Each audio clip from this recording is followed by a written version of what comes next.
স্বাগত দৈনিক শিক্ষা.com এবং দৈনিক আমাদের বার্তা ফেসবুক এবং শিক্ষকদের জন্য তেমন কোনো ভালো খবর ছিল না। আবু তালেব ভাই বদলি চালুর প্রজ্ঞাপন দ্রুতই দেওয়া হোক। কোথায় ভাইয়া বদলি চালু? রিটের দালালদের খপ্পরে পড়ে গেছে, বদলি আটকে গেল। ইসলাম মাইদুল শুভ সকাল ভাই, শুভ সকাল সোহেল রানা ভাই। ইউনিক একাডেমি ওয়ালাইকুম সালাম, আলাদা বিজ্ঞপ্তি চাই।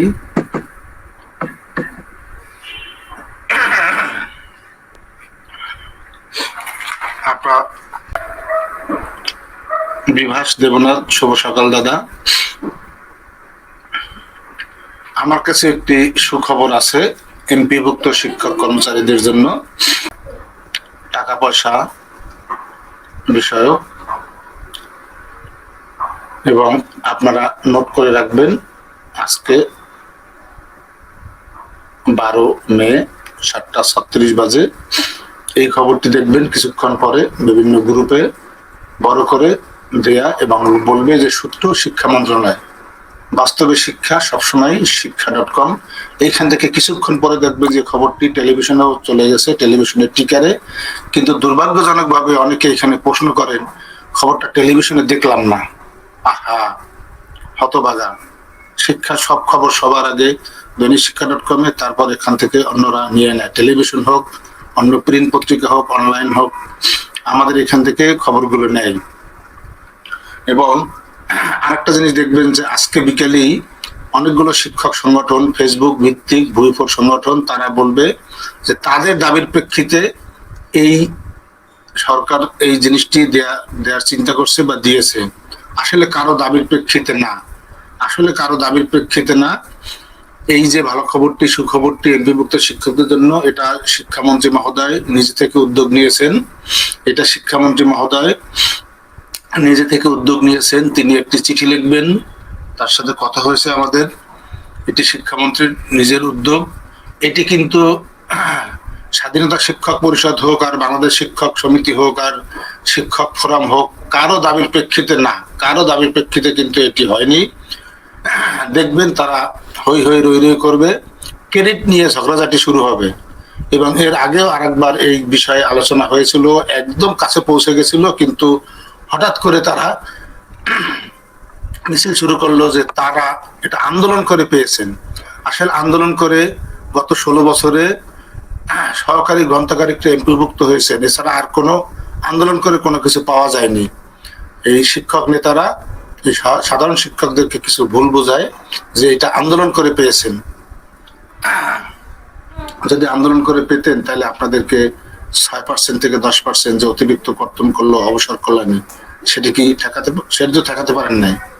তা আপনার পকেট থেকে টাকা নিয়ে যাচ্ছে, সেটি ঠেকাতে পারেন না, কিন্তু বলেন আপনারা আন্দোলন করছেন। তারপরে এখন আবার শিক্ষকদের পেনশনে বাধ্য করছে বিভিন্ন জায়গায় সভাপতিরা, ইউনো সাহেবরা। সেটি নিয়ে কিন্তু কোনো রাজপথে কোনো কর্মসূচি নেই, সেটি নিয়ে কোনো আলোচনা নেই, সেটি নিয়ে শিক্ষকদের কেন্দ্রীয় নেতারা কিন্তু কোনো অলমোস্ট চুপচাপ। শুধু গতকালকে একটি সংগঠন, যে সংগঠন অতটা কার্যকরী নয়, যে সংগঠনের সভাপতি, সাধারণ সম্পাদক, মহাসচিব সবাই অবসরপ্রাপ্ত, লেকচারার এসে লার্নিং আওয়ার্স 24, শুধু ক্রেডিট দিতে চায়। এবং এই ক্রেডিটই আটকা আছে বিভক্ত শিক্ষকদের অনেক কিছু, শুধু ক্রেডিটে আটকা। যে অমুক সংগঠন এখন আন্দোলন করে রাস্তায় আছেন, এইটা এখন পেলে তাদের ক্রেডিট হবে। সুতরাং তারা গিয়ে সরকারকে বোঝায় যে ওরা জামাত বিএনপি পন্থী, ওরা আওয়ামী লীগ পন্থী না, ওরা আপনাদের পন্থী না, ওরা অমুক তমুক, এগুলো ভুল বোঝায়। মাসুদ পারভেজ সুখবরটাকে আগে বলেন। ভাইয়া এত ব্যস্ত হলে তো চলবে না, সুখবরটাকে আগে বলবো, তাই না? এই হলো আপনার ভাষা। আহা, শিক্ষক আপনি। এই যে মোশাররফ, আপনিও শিক্ষক। আহা, এত কথার কি আছে? আহা মোশাররফ ভাই, আপনিও শিক্ষক। আপনার ছাত্রছাত্রীরা তো মনে হয় জঙ্গি হয়ে গেছে, কতগুলো জঙ্গি বানিয়েছেন। কোন মাদ্রাসায় পড়ান আপনি? সেই মাদ্রাসার শিক্ষার্থীরা তো অনেকগুলো জঙ্গি, উচ্ছৃঙ্খল হয়ে গেছে।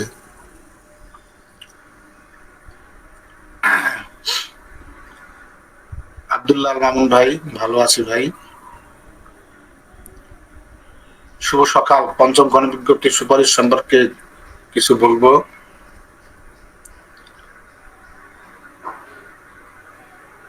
ইমরান হোসেন ভাই, আপনার এই বিষয়টি নিয়ে একটা লেখা পাঠান, আমরা লেখাটি প্রকাশ করব। ইমেইলে পাঠাবেন। জুয়েল আহমেদ ভাই ভালো আছি, রবিউল করিম ভাই ভালো আছি। তো বদলি নিয়ে ভীষণ দুশ্চিন্তা। জি ভাইয়া, জিয়াল আহমেদ ভাই, অবশ্যই খুবই কষ্টকর একটি বিষয়। আমির হোসেন ভাই, আপনাকেও। কেমন আছেন ভাই? আপনার মুখে সুখবরটা শুনে স্কুলে রওনা দেব। জি ভাইয়া, আসলে বহুদিন ধরে আলোচনায় 2013 সনে সর্বশেষ আপনাদের দুটো বিষয় একটু বৃদ্ধি হয়েছিল, একটি বাড়ি ভাড়া আর একটি মেডিকেল ভাতা ছিল, আছে হয়তো এখনো। সুতরাং সুনির্দিষ্টভাবে সারা কথা বলি না ভাইয়া। কোন কোন মাদ্রাসায় আছে, অবশ্যই সব মাদ্রাসায় না, কোন কোন মাদ্রাসায় আছে এটার ভিতরে উল্লেখ আছে। এই বইটি পড়লে জানতে পারবেন কোন কোন মাদ্রাসায় আছে। কিছু কিছু নাম দেয়া আছে, সব নাম দেয়া নেই। কথা তোলার কোনো প্রশ্নই আসে না। আর যে প্রশ্ন যে কমেন্ট করেছে শুধু তাকেই বলা হয়েছে, সবার জন্য বলা হয়নি। আপনি বুঝেছি, আপনি হলো বিশৃঙ্খলাবাদী। আপনি একদিকে ঘটনা আর একদিকে নিয়ে যান, আপনাকে ব্লক করে দেবো। দাঁড়ান, আপনাকে আগে আটকে নিই।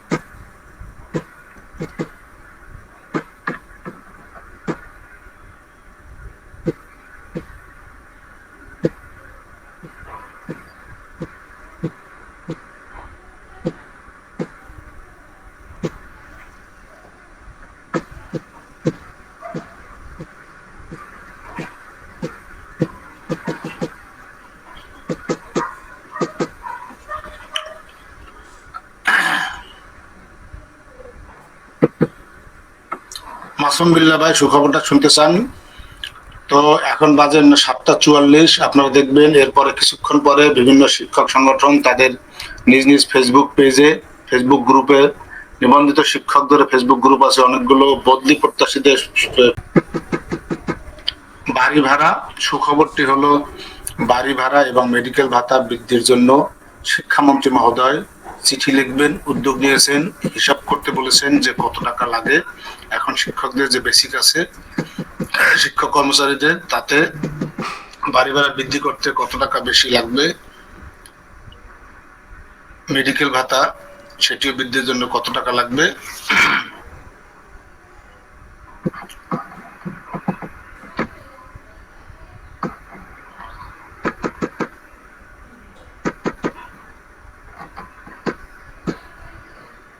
মেডিকেল ভাতা বৃদ্ধি করতে কত টাকা লাগবে সেটির জন্য শিক্ষামন্ত্রী মহোদয় নির্দেশনা দিয়েছেন সংশ্লিষ্ট শাখায়।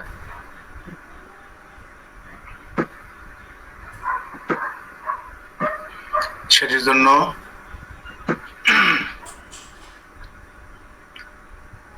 শিক্ষামন্ত্রী মহোদয়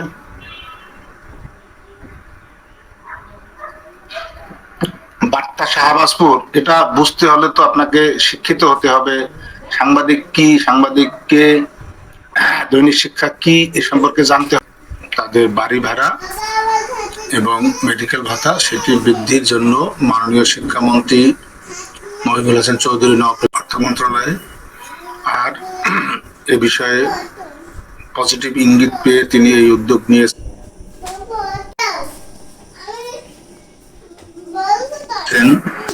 এবং শিক্ষা মন্ত্রণালয়ের অতিরিক্ত সচিব একজন, তাকে দায়িত্ব দেওয়া হয়েছে এই বিষয়ে হিসাব করতে কত টাকা লাগবে।